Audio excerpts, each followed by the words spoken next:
Y quien estuvo allí acompañando a muchos de estos migrantes rumbo a Estados Unidos es Luis Rey García Villagrán, director del Centro de Dignificación Humana que se encuentra ahora en Villa Comaltitlán, justamente en México, cerca de la frontera con Estados Unidos. Luis, ¿cómo le va? Lo saluda aquí Darío Mizrahi. ¿Cómo está? Un saludo a todos, discúlpeme la voz. No se preocupe, Luis, por favor. Cuéntenos un poco el contexto, dónde se está, cuánta gente está allí, dónde se encuentra usted. Venimos caminando desde Tapachula, aproximadamente 11 mil migrantes de 24 nacionalidades, debido a que Tapachula se ha convertido en una gran cárcel migratoria, la mayor en Latinoamérica.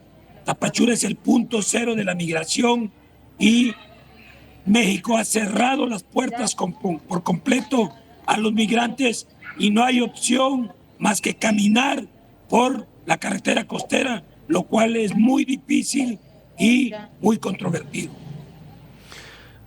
¿Qué significa caminar por la ruta costera? ¿Por qué, si México cerró la frontera, por allí pueden pasar?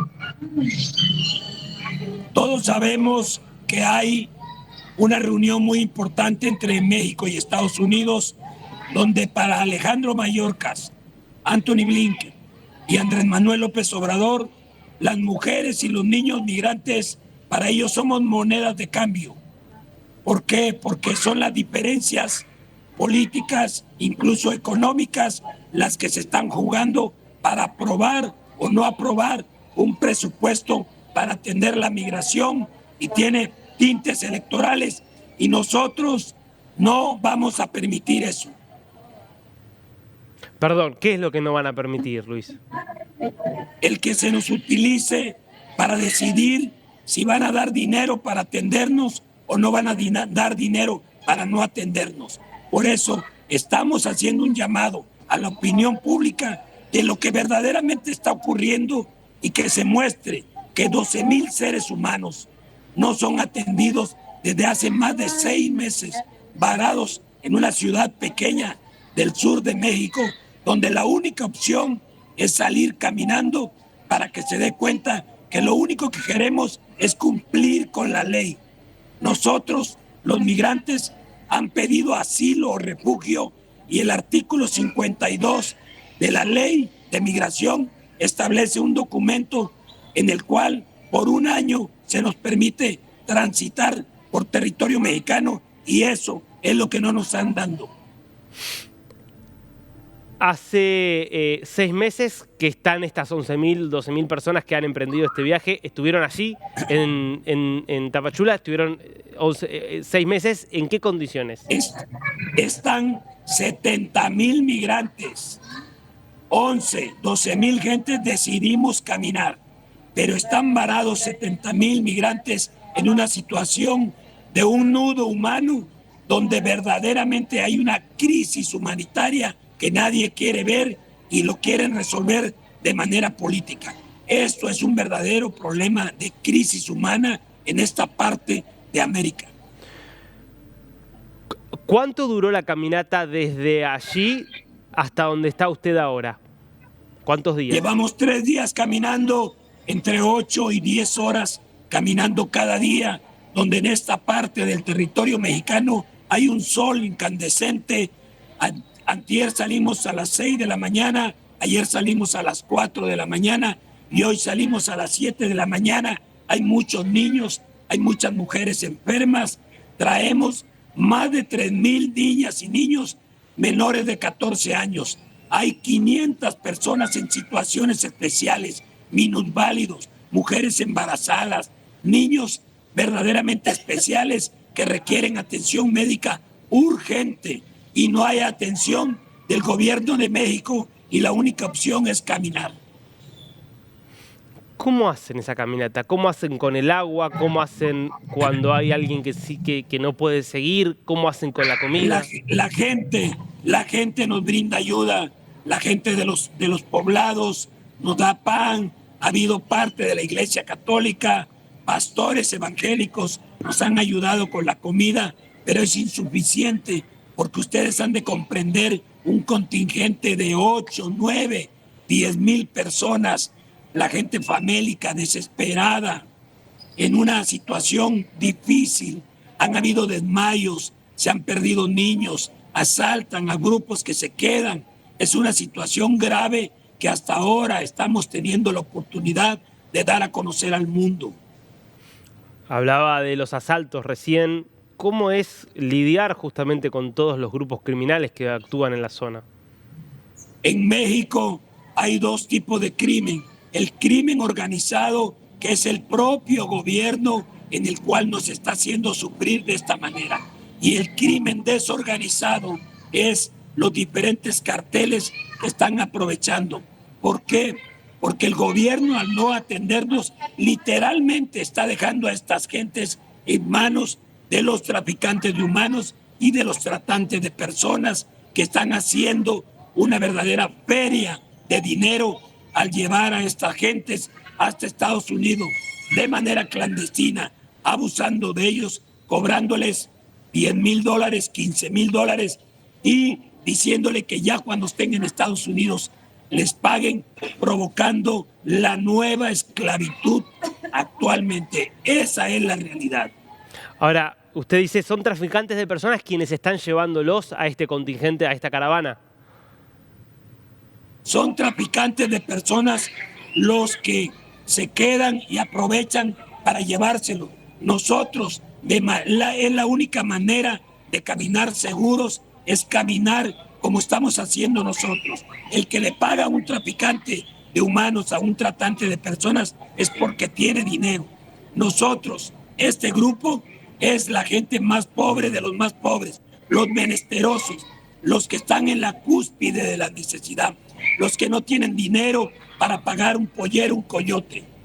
Claro, los traficantes aparecen y ofrecen la posibilidad de llevarlos directamente sin que tengan que hacer toda esa caminata. Así es, así es. ¿Y qué pasa con los grupos que, por ejemplo, se dedican a la trata? Hay muchas mujeres, hay niñas, el riesgo, me imagino, de que muchas sean secuestradas, raptadas, utilizadas para la prostitución. Así es, esta parte del sur de México. Hay lugares donde se crea un caldo de cultivo especial, idóneo para la trata de personas, como es Cancún, como es Tulum, donde son llevados mujeres y niños migrantes que desgraciadamente o no caminan con nosotros o se quedan esperando, durmiendo en las calles, durmiendo en los parques. Si quieres hacer una... Mira, ahí está la gente durmiendo en la calle, niños. Esa niña tiene 14 días de haber nacido. Literalmente nació en la calle, 14 días de haber nacido y viene caminando con nosotros. Es la única forma segura de caminar. Los demás están a expensas del crimen organizado. ¿Cuánto tiempo de caminata les queda hasta la frontera con Estados Unidos? Un mes de caminar en situaciones extremas, porque aquí hace calor, adelante hace mucho frío. Son 11.000, 12.000. ¿Todos van a poder llegar o hay muchos que se van a quedar en el camino? La situación en México es que al no haber atención, las carreteras del sureste de México, tú ves largas filas de seres humanos, mujeres con niños, mujeres con carriolas, acarreando por todos lados. Si nos dejan seguir caminando, vamos a llegar 20 o 25,000 a la Ciudad de México y mucha gente se va a incrementar con nosotros porque es la única manera, porque son pobres.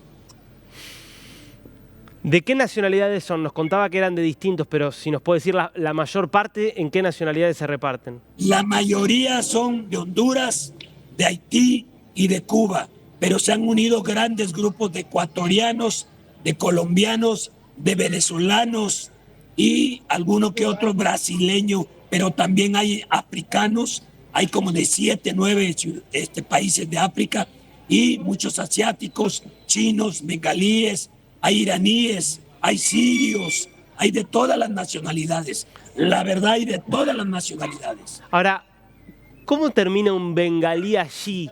¿Es alguien que fue hasta Honduras, hasta Centroamérica, desde allí con la intención de llegar a Estados Unidos. Vino primero a Sudamérica, de Sudamérica avanzaron a Centroamérica y de Centroamérica han pasado a esta parte de México.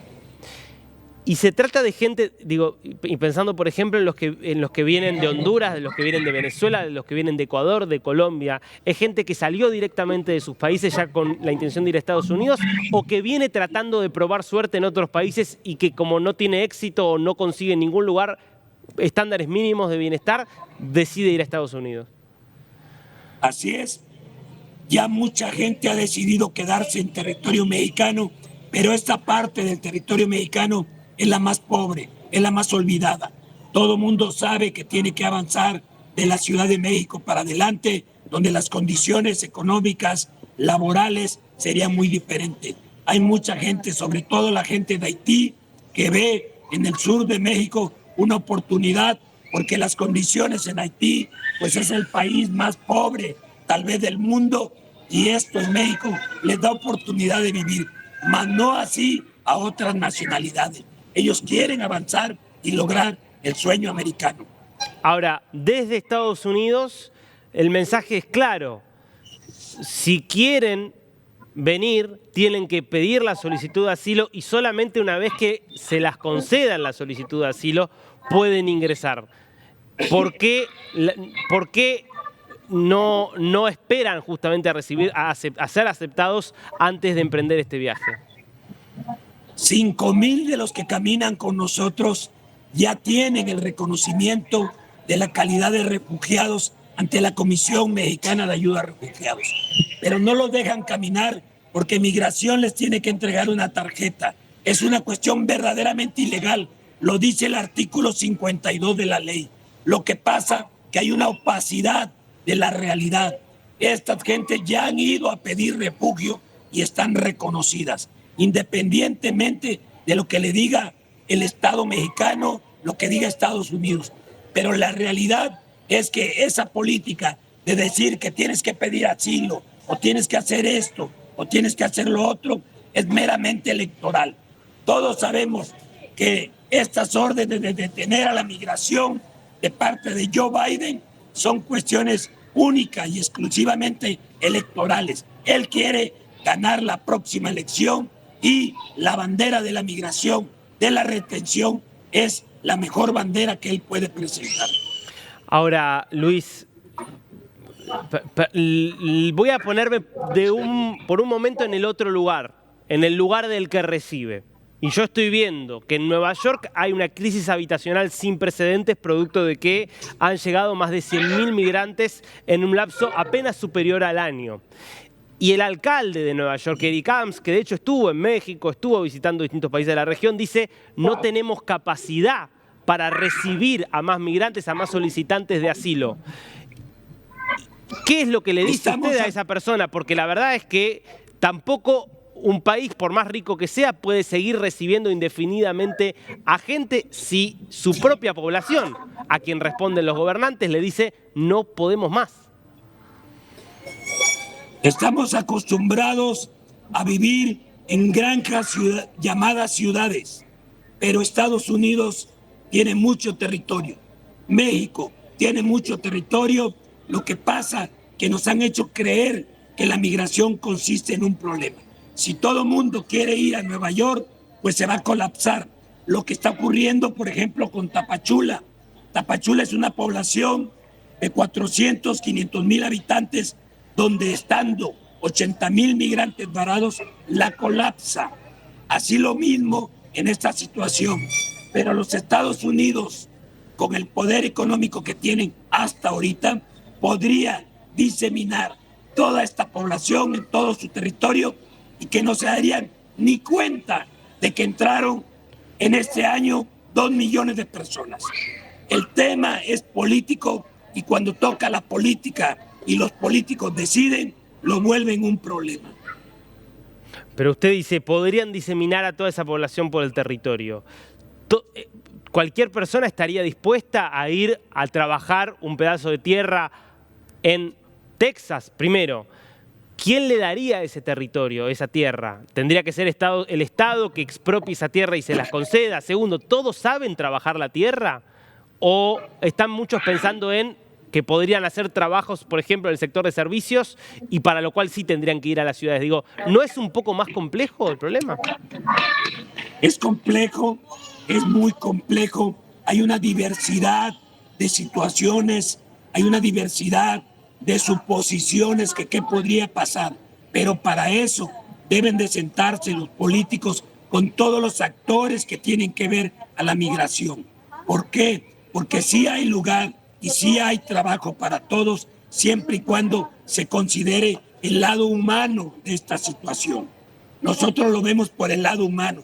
Si bien las ciudades principales, no solamente de Estados Unidos, sino de México, están al tope por problemas serios con los políticos y la corrupción, también si ellos se ponen de acuerdo y si no se gasta tanto, un ejemplo nada más, en la guerra con Ucrania, en la guerra en Israel y Gaza, en la guerra en diversas partes de África, donde gastan más y se gastara en poner sobre todo fuentes de empleo en esta parte del Pacífico de Estados Unidos, en esta parte del Pacífico de México, en la parte sur de México, se acabaría bastante el problema. Deberían de crear fuentes de trabajo de todos los niveles, porque mucha gente que viene caminando con nosotros, la mayoría es gente trabajadora, gente honrada, que busca un mejor futuro. Es decir, de estos 10,000 como muestra, casi 6,000 son niños que pueden ser mano de obra barata y fuerte, gente que puede estar preparada, merecen una vida mejor. Luis, le agradecemos mucho por este tiempo con DNews y esperamos que pueda de alguna manera mejorar la situación tan dramática que está viviendo toda esa gente. Gracias. Muchas gracias, Dios les bendiga.